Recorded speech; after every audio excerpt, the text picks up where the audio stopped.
how to make Instagram story a photo with music. If you want to add to your Instagram story a photo with a certain music, you just launch the Instagram application first of all and go about choosing a photo for your story. So once you've chosen a certain photo for your story, you can just crop it or zoom it out however you want it to happen. And now you want to add a music on top of it. So add a music, tap the music icon from the stickers list. And here you can search for a certain music or you can choose one of the trending ones. And once you've chosen a music, you can tap on this arrow button.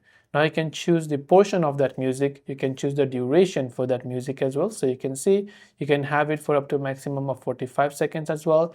Now you can choose whether you want music only or you want some type of stickers with it, however you want it to display. If you like the sticker, let's say, you can just have the sticker ready over here and let's crop it out. Or you can choose no stickers and only have music available, which will also upload that song. And this way you can add a story with a music along with a photo that you prefer. Hope this video helped you. Thanks for watching and see you soon in the next video.